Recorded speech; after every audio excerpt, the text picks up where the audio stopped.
అందరికీ షలోం అండి. సమాధానం కలుగును గాక. రీసెంట్‌గా దుబాయ్‌లో చాలా వర్షం అనేది కురవడం జరిగింది. దుబాయ్ వీధులన్నీ కూడా ఒక సిటీ మధ్యలోంచి ఒక నది ప్రవహిస్తే ఎలా ఉంటుందో, ఆ విధంగా ఆ సిటీలో మొత్తం వీధులన్నీ కూడా ఈ యొక్క వరద ఉధృతి చేత మొత్తం వీధులన్నీ కప్పబడి, కార్లు కానీ, షోరూంలో ఉన్న వస్తువులు కానీ బయటికి కొట్టుకొని పోవటం ఇవన్నీ మనం గమనించే ఉన్నాం. అయితే ఇది ఈ విధంగా ఎందుకు అలా జరుగుతుంది మిడిల్ ఈస్ట్లో, ప్రత్యేకించి ఈ అరబ్ కంట్రీస్ అయినటువంటి సిరియా కానీ, ఇరాన్ కానీ, ఇరాక్ కానీ, యుఏఈలో కానీ ఇలా అకస్మాత్తుగా విపత్తులు ఎందుకు వస్తున్నాయి అని ఒక ఇన్ఫర్మేషన్తో కూడినటువంటి రిలీజ్ అయ్యేటువంటి ఒక వీడియో మనందరి కోసం చేయాలనుకున్నాను. ఇక్కడ మనం గమనిస్తే దుబాయ్లో ఈ ఏప్రిల్ 17వ తేదీన ఈ తుఫాన్ అనేది సంభవించడం జరిగింది. కానీ అంతకుముందే ఏప్రిల్ 13వ తారీఖున ఇరాన్ కంట్రీ ఏంటంటే ఇజ్రాయెల్ మీదకి దాడికి పాల్పడింది రాకెట్ ఫైరింగ్ ద్వారా. అది ఏంటంటే చాలా విపత్కరమైన పరిస్థితి అనమాట. ఇరాన్ ఎలా రాకెట్స్ ఇజ్రాయెల్ మీదకి ప్రయోగించడం అనేది అది ఏమాత్రం చిన్న విషయం కాదు, చాలా పెద్ద విషయానికి దారితీసేటువంటి అంశం అది.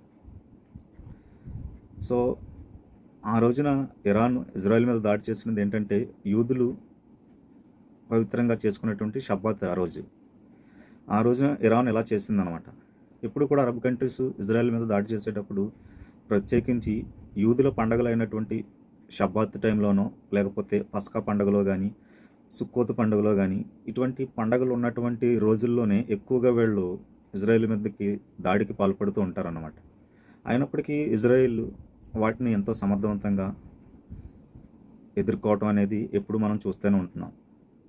వాళ్ళు ఎప్పుడు కూడా ఇటువంటి విపత్కర పరిస్థితులు ఎదురైతే ఎదుర్కోవడానికి సిద్ధపడే ఉంటారు. ఆ విధంగానే ఆ రోజు అలా ఇరాన్ కంట్రీ చేయటం, వాటిని యథావిధిగా ఇజ్రాయెల్ సైన్యం తిప్పికొట్టడం ఇవన్నీ అందరికీ తెలిసిందే. ఆ తర్వాత విషయానికి వస్తే, ఇక్కడ ఈ అరబ్ కంట్రీస్లో బాగా డెవలప్ అయినటువంటి యుఏఈ, ఈ కంట్రీలో ఈ ఏప్రిల్ 17వ తేదీన ఈ కుంభవృష్టి అనేది సంభవించడం జరిగింది. కారణం సైంటిఫికల్గా ఆలోచిస్తే ఏవేవో చెప్పుకోవచ్చు. మనం అందరూ అనొచ్చు క్లౌడ్ సీడింగ్ జరిగి ఉండొచ్చు అని అనుకోవచ్చు. అంటే దుబాయ్లో ఎక్కువగా ఎప్పుడు డైలీ 45 to 50 degrees ఎండ అనేది, వేడి అనేది ఉంటుంది. కానీ అంత వేడిగా డ్రైగా ఉండేటువంటి యుఏఈలో ఎప్పుడు లేని విధంగా అంత వర్షం అనేది రావటం, కురవటం అనేది it is un unnatural thing అనమాట. న్యాచురల్ కాదు అది. వర్షం అంతలా బీభత్సంగా కురిసి వీధులన్నీ కూడా నదుల్లా మారిపోయేటువంటి పరిస్థితి ఏర్పడింది. అందరూ యుఏఈ ఏంటంటే వర్షం అక్కడ ఉండదు కాబట్టి, వర్షం కోసం అంతకుముందు క్లౌడ్ సీడింగ్ చేస్తుంది కాబట్టి దాని ప్రభావం కారణంగా ఇలా జరిగింది అని కొంతమంది శాస్త్రవేత్తలు అంటున్నారు. కానీ యుఏఈ వర్గాలు చెప్పేది ఏంటంటే, మేము ఈ వరద రాకముందు కొన్ని రోజుల ముందు ఇలా క్లౌడ్ సీడింగ్ అనేది ఏమీ చేయలేదు మేము, అయినప్పటికీ వరదలు అనేవి సంభవించడం జరిగింది, దీనికి క్లౌడ్ సీడింగ్ కారణం అయ్యి ఉండకపోవచ్చు అని వాళ్ళ అభిప్రాయం. అయితే నేను చెప్పేది ఏంటంటే, గత కొన్ని సంవత్సరాలు, కొన్ని పదుల సంఖ్యల హిస్టరీని మనం గమనిస్తే, ఇజ్రాయెల్ మీదకి ఈ అరబ్ కంట్రీలో ఏదో ఒక దేశం ఏదో ఒక దాడికి పాల్పడుతున్న ప్రతిసారి వాళ్ళు దాడి చేసిన కొన్ని రోజుల తర్వాత ఈ మిడిల్ ఈస్ట్ కంట్రీస్లో ఏదో ఒక విపత్తు అనేది సంభవించడం జరుగుతూ వస్తుంది. అది అంతకుముందు సిరియాలో వచ్చిన భూకంపం అయి ఉండొచ్చు, లేదు ఈ మధ్యకాలంలో వచ్చిన యుఏఈలో వచ్చిన వరదలు అయి ఉండొచ్చు. అలా ఏదో ఒక న్యాచురల్ క్యాలమిటీ అనేది సంభవిస్తూ వస్తుంది. అది మనం చాలా జాగ్రత్తగా గత దశాబ్ద కాలం చరిత్రను, మనం హిస్టరీని చూసినట్లయితే మనం చాలా సులభంగా అర్థం చేసుకోవచ్చు. అంటే ప్రత్యేకించి ఇజ్రాయెల్ విషయంలో ఇలా ఎందుకు జరుగుతుంది అని మనం ఆలోచిస్తే, ఇజ్రాయెల్ అనేది ఆ సర్వశక్తివంతుని యొక్క పరిశుద్ధ స్థలం. ఆయన పరిశుద్ధులు, ఆయన ఎన్నుకోబడిన జనులు ఉండేటువంటి దేశం అది. నిరంతరం ఆయన ఆయన యొక్క పట్టణాన్ని కాపలా కాస్తూనే ఉంటారు. కాబట్టి ఇది ఆ సర్వశక్తిమంతుడే కల్పించుకుని ఇశ్రాయేల్ యొక్క శత్రు దేశాల మీద ఆయనే పగను తీర్చుకుంటున్నాడని నేను భావిస్తున్నాను. అది నా వ్యక్తిగత అభిప్రాయం. మీరు కరెక్ట్గా అబ్జర్వ్ చేయండి. ఏప్రిల్ 13 వాళ్ళు అలా చేయటం, 17 ఇలా రావటం. అంత వేడిగా ఉండేటువంటి, డ్రైగా ఉండేటువంటి ఈ యునైటెడ్ అరబ్ ఎమిరేట్స్లో అంతలా వర్షం అనేది కురవటం, వీధులంట నీరు అలా నదుల్లా ప్రవహించడం అనేది సాధారణంగా జరిగేటువంటిది కాదు. అది ఎవరో అన్యాచురల్ థింగ్. ఆ సర్వశక్తిమంతుడు ఇన్వాల్వ్ అయ్యి చేస్తేనే కానీ జరిగేటువంటిది కాదు. ఒక ఎడారి దేశం, ఎడారిలో నదులు ప్రవహించడం ఏంటి?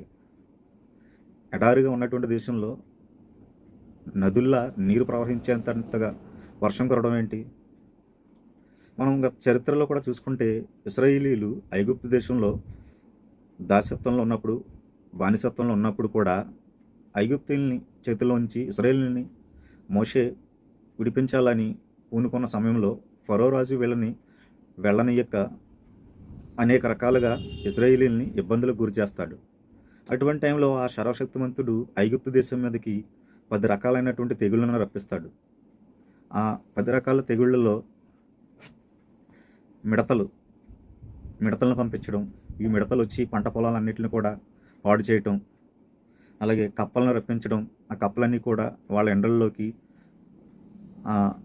హాల్స్లోకి మొత్తం అంతా వచ్చేసి కప్పేయటం, అలాగే బొబ్బలు దద్దుర్లు చేత బాధించడం ఐగుప్తీయుల్ని, అలాగే ఐగుప్తీయుల ప్రథమ సంతతిని అంతటిని హతం చేయటం కానీ, అలాగే హెయిల్స్ వడగండ్లు, మెరుపులు ఉరుములతో కూడినటువంటి వడగండ్లు రప్పించడం కానీ, ఆ తర్వాత పేల చేత బాధించడం ఐగుప్తీయుల్ని, అలాగే వారి యొక్క లైవ్ స్టాక్ అంటే పశువులు వీటన్నిటికీ తెగుళ్ళు, బాధాకరమైనటువంటి తెగుళ్ళు రప్పించడం, అలాగే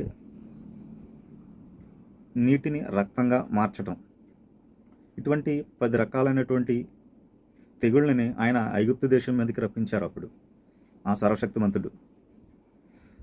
అంటే ఆయన ఈ యొక్క సృష్టిని ఆయుధాలుగా ఉపయోగించుకుంటున్నాడు.